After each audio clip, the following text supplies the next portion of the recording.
Hi guys, and welcome back to another episode of the Culture Sphere. My name is Dom from Soundsphere magazine. I am here with my good buddy Jay Sillence from Inkblot Films.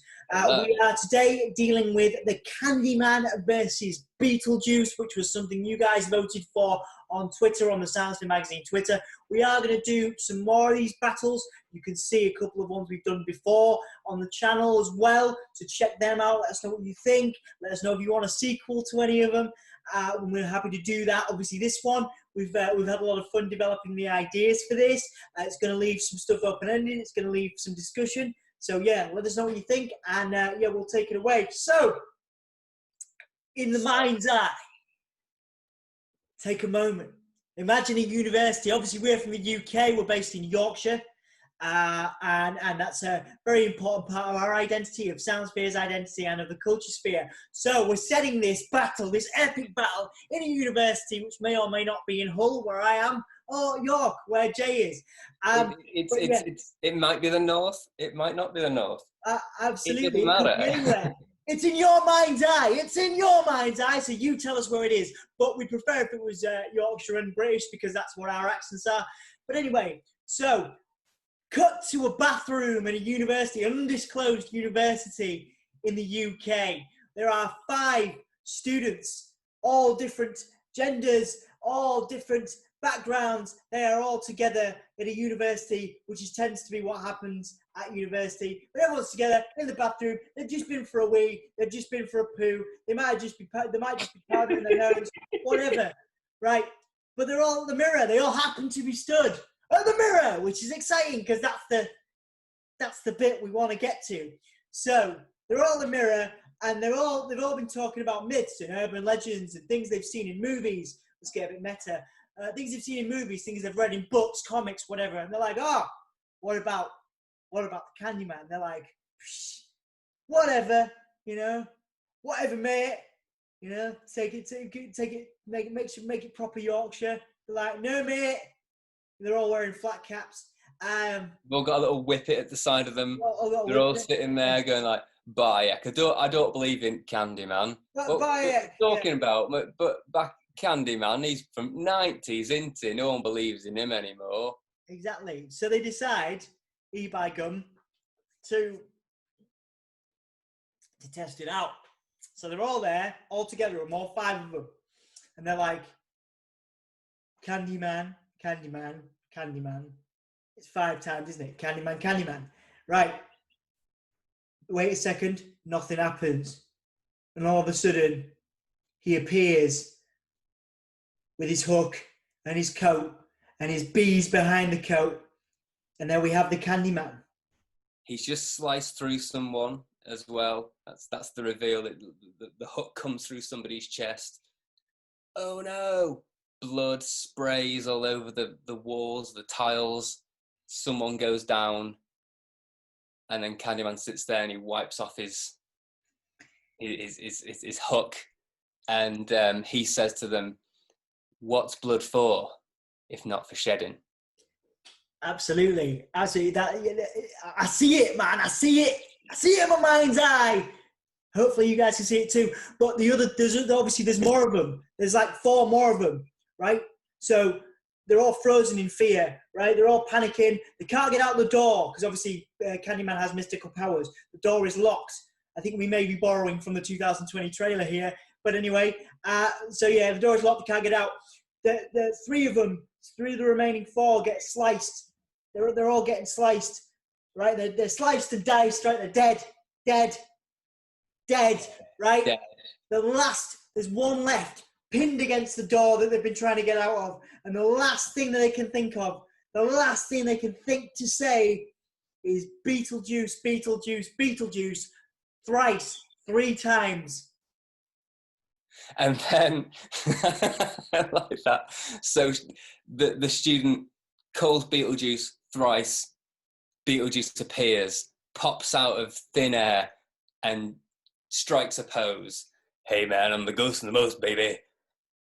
And then Candyman looks around and is like, who the hell are you? Not in a Yorkshire accent, obviously, but who the hell are you?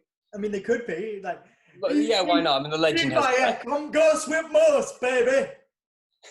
And the ghost with Merce. The ghost with Merce turns up, and the Candyman sits there, looks him in the eye, and says, "You're the guy who's stealing my legend. You're the one who people are believing more in now than me. I had a legacy. I had a congregation, but you're more famous than me now." And Beetlejuice, reclines probably on the sink or something, and goes, "Well, what are you gonna do, baby? I'm just I'm the most handsome one around here." And that's when that's when Candyman opens up. He opens up his trench coat. The bees come out. He is covered in, like Eddie Izzard said, he's covered in bees. Bees are just flying left, right, and centre. They're coming out of his mouth, out of his ears. The whole place, the bathroom, is filling up with bees. They're stinging this extra student as well, who just goes down. But and what is Beetlejuice going to do? He's now covered in bees. Right. Well, he obviously, the first thing he notices is a student that's been swarmed in bees, who is not supernatural in any way, shape, or form, and is definitely dead. Takes a moment, looks at the student with all the bees on, looks at the sliced and diced, hooked bodies around, and he's like, "Well, I'll see you guys later." And he's taking a moment, he's reflecting on the death around him, and he's just noticing that he's going to see them at some point in the underworld. Gives him doffs his cap to them. Doffs his cap, yeah. I'll probably steal your ticket in the waiting area of the underworld. Oh, absolutely, yeah. He's gonna see them in that waiting room. He counters. The next thing he does, well, obviously all the bees are there. Right. Next thing he does is he turns himself into something to combat the bees. He turns himself into a giant spider. Do spiders eat bees? What? The spiders eat bees. Spiders do eat bees. So he's catching the bees in this web that he's created. Tiles are flying everywhere. This is a setting. This is a bathroom at a university. Probably not loads of money being spent on it to get it, up to scratch. So there's tiles falling everywhere. It's the north. It's the north of England. Water from the toilet spraying everywhere. But these bees are getting caught in this web, and Beetlejuice manages to counter the onslaught of bees. The mega onslaught of bees. The maelstrom of bees swarming, and he's eating them. Yeah. He eats all the bees. And then licks his lips. He's a giant spider, but he's still got Beetlejuice's head, because, and just does a big belch, burps out all these bees, stingers flying everywhere, and, pats his tummy. And the Candyman is sitting there going, "Oh, my God." And then what happens? Well, Candyman starts to get quite frustrated. He's getting more and more angry. He's just about to leap. We're still in the bathroom, just about to leap at Beetlejuice, but somebody comes in. Obviously, there's students everywhere. It's a university. That's what happens there. Halls of residence, as they call them here in the UK, where we are, obviously, right? And obviously. So yeah, I love it. A student comes flying into the bathroom, wondering what's happening, right? They open the bathroom door and they let out a scream. We debated what they would say, and we debated what they would do and what they would sound like, but obviously an undisclosed type of student comes in we can only tell you that they are female, and the female student of undisclosed origin opens the door, screams. Obviously, we don't know what that sounds like. It's in your mind's eye. You tell us. Blood-curdling scream, if anything. Blood-curdling. A blood-curdling scream. Let's have a blood-curdling scream. Runs out, starts banging on all the halls, on all the fellow students. Candyman is here. The Candyman is real. Everybody, freaking out, right? Beetlejuice and Candyman are still in an epic stare down in the bathroom. They're still angry at each other. They're riling each other up, and they're about to have this epic confrontation. But because Candyman puts so much effort into his legacy, puts so much desire into his legacy, his ears prick. He can hear the student of undisclosed origin, who happens to be a female, spreading his legacy, revamping his legacy, if you will, by saying his name, by talking about him. He looks out of the door and goes to follow her. Jay. And he can feel his energy growing. He can like feel the power coming back because this student's hammering on doors, screaming the name Candyman. Everyone in the room is probably getting scared. I mean, that's not if half of them aren't dead in the bathroom already. And he can feel his power growing back, and he feels good. And then he screams, like he calls to her. Doesn't scream because he's not a scream, but he calls to her and says, "Say my name and be my victim." And he's trying to get everyone to pull him back into the real world so he can take everyone down.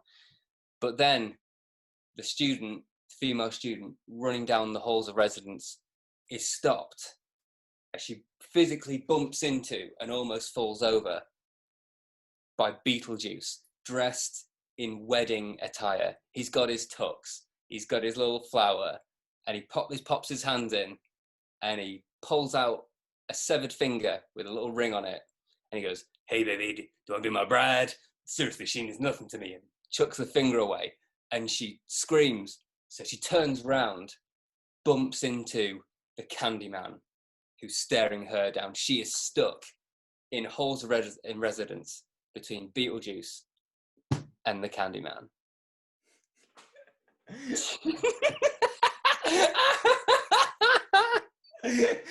So now you can see it in your mind's eye, taking you back to that mind's eye. You've got the Candyman there, you've got Beetlejuice there, and you've got this female of an undisclosed origin in the middle, right? You've got Beetlejuice who wants her to be his wife. He's like, "Hey baby, will you marry me?" Yeah, and he's got the Candyman who's only interested in expanding his legacy. He wants her to be his victim, so he can then become stronger and more. I was about to say virile. That's not what he wants. He wants to spread it. He wants these deaths in these halls of residence to become the thing of legend. The Candyman's legend has already gone from America all the way to England. People now in England know about Candyman. In Yorkshire, no less. Yes. In Yorkshire, which is back of nowhere, but people here know about it, and he just wants to keep that going. He doesn't want anyone taking his legacy away from him, least of all that rascally darned Beetlejuice. Absolutely. That ragamuffin. A ragamuffin. Vagabond ragamuffin. We've made a new name. The Ragabond. Good band name, isn't it? The Ragamuffs. Yeah, the Ragabond Beetlejuice. In a panic, our female of undisclosed origin runs towards Beetlejuice because she figures she's got a better chance in that direction. Pushes past Beetlejuice, who is a little bit taken aback. He thinks that she's running towards him, that she's chosen him, but in fact, she just pushes him. She just pushes. He's got his arms out. He's like, "Come to me, baby. Yeah. Take me up yours." And then she pushes him. He pretty much topples right over onto his arse, and then she turns round. She's meters away, and then the only thing she can think to do is scream 3 times, thrice, as you do, "Beetlejuice, Beetlejuice, Beetlejuice." And then Beetlejuice looks at the girl and goes, "Oh no," and then turns round to Candyman, who is grinning and giving him the side eye, 'cause he's like, "Yeah, you're going down." But the Beetlejuice, he's got another plan. He grabs hold of Candyman with an outstretched arm. With really long stretched arms. He grabs him and goes, "Sweets to the sweet, baby." And they both get pulled down together. Absolutely. And we see, much like the end of Beetlejuice movie, we see them tumbling down into the underworld. There's rocks and lots of red and black, and it's very hellish. It's all very hellish. They're coming down. It's the underworld. Yeah. There's lots of like in Camden. Yeah, exactly like in Camden. And yeah, so there's lots of roar, roar, roar, as they fall, tumble down into the underworld. All right, they land together. They are. There's some moaning and groaning as they hit the floor. And the next thing we see is Beetlejuice getting the hook into the eye, so up through the jaw and through the eye. His eye pops out. It's sticking at the end. Yeah. Of the hook. And yeah, it's at the end of the hook. And he's like, "That's gonna sting," right? And we cut to black. And then then we go back to the girl. Yeah. In the student halls, the halls of residence. The camera goes back up. The camera takes us back up. So back up sort of the Hellmouth with all the rocks and the red and the black and all that stuff, right? So they go back up, zoom back up, and the girl's there. And then she looks down, shakes her head and goes, "Weirdos." And with that, the legends of both of these legendary characters is gone. Turned to nothing. No one's going to take them seriously. I mean, yes, there are still at least 6 dead bodies somewhere, but they're not going to believe the legends anymore. The power has been taken away, and they're both in the underworld. Yeah. So there you go, guys. We kept it nice and short for these battles. That is our Beetlejuice versus the Candyman battle. We've left it open, so if you guys want a sequel, we can maybe work on that. What do you guys think? Who would win between Beetlejuice and Candyman? I've been Dom from Soundsphere. That is Jay from Inkblot Films. Thank you very much for watching, and we will see you again very, very soon. Very soon.